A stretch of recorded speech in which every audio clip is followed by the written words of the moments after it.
Gen V is back, and Prime's September is packed, plus a couple of under-the-radar gems that might just steal the show.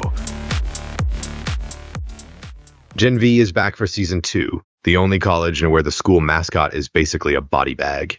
Welcome to Godolphin University, where GPA stands for greatest probability of ass-kicking, and passing means you're still alive. New villains, new power moves, and yes, the same dysfunctional kids, still screwing things up in the most spectacular ways. And let's be real, you can't trust anyone whose idea of teamwork is a 50% chance they'll stab you in the back.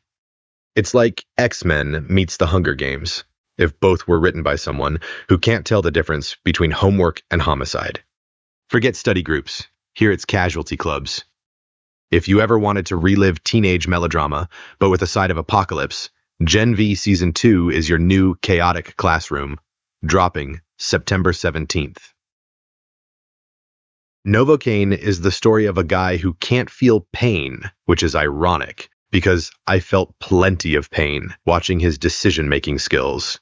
Jack Quaid plays Nate, a guy who treats gunshots like mosquito bites, while Amber Midthunder stars as his girlfriend in this awkward, no-pain, no-gain rom-com.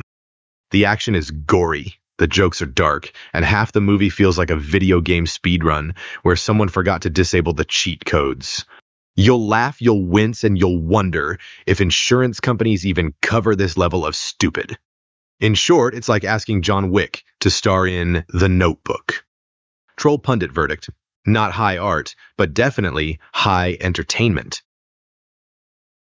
Next up, we have Black Bag, starring Michael Fassbender as a spy who discovers his wife, played by Cate Blanchett, might be a traitor.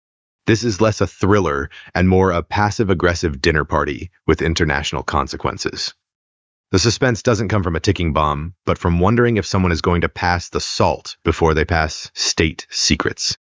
Directed by Steven Soderbergh, it's a slow burn, and you're mostly just waiting to see if anyone will ever run, shoot, or at least raise their voice. Think Mr. and Mrs. Smith, but slowed down, whispered, and read to you like an audiobook. At the end of the day, Black Bag proves love is about trust and occasionally hacking your spouse's hard drive. Helluva Boss is the adult animated musical comedy. That proves even demons have bills to pay, and the best way to pay them is through contract killings. It's the series that answers the question, what if Disney tried meth? The show follows Blitzo and his crew at IMP or immediate murder professionals, which is what you would get when Craigslist merges with LinkedIn. Plus, it's finally hitting Prime Video Uncensored, so expect lots of hellish fun with zero filter. The Girlfriend is a new psychological thriller that makes Game of Thrones look like a pillow fight. It's all about a son, his girlfriend, and the mother-in-law from hell. Robin Wright plays the mom, whose love for her son might just qualify as a minor felony. Olivia Cooke plays Cherry, the girlfriend, sweet enough to bake you cookies and then possibly poison them. I was expecting a heartwarming rom-com about finding love, but got How I Met Your Mother in-law. It's perfect to watch with your parents, especially if you want to test who really controls the inheritance. Imagine dying and finding out that heaven's basically a gated community and you'd actually rather be in the warm, chaotic mess of hell. That's The Good Place, a fantasy comedy about what happens when a morally corrupt person ends up in heaven by mistake.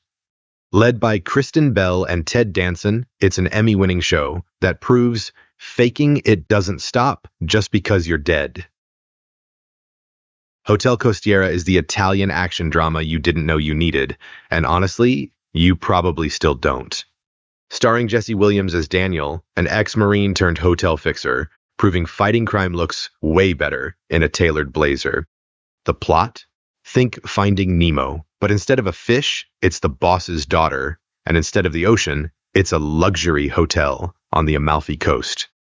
It's like Eat, Pray, Love, but instead, you get Liam Neeson from Taken hunting you down. So, if you're into high-stakes drama, Mediterranean views, and a hero who can handle both hostages and wine tastings, Hotel Costiera is your next binge, starting September 24th.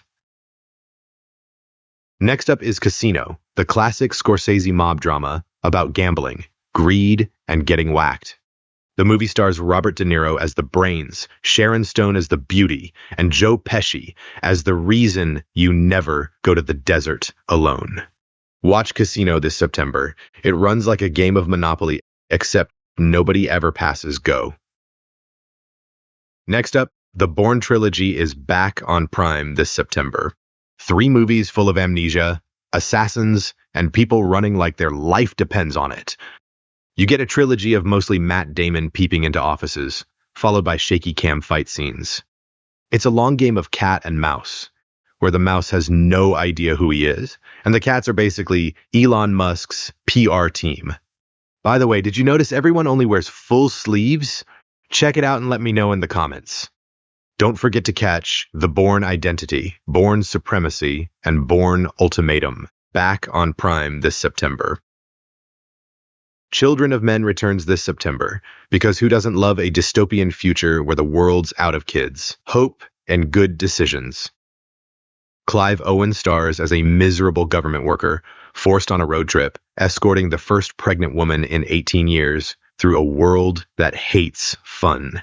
Famous for its long one-shot action scenes, the whole movie is basically a cinematic argument for why humanity probably deserves to go extinct. Next up, another Vegas-themed re-release, Rain Man.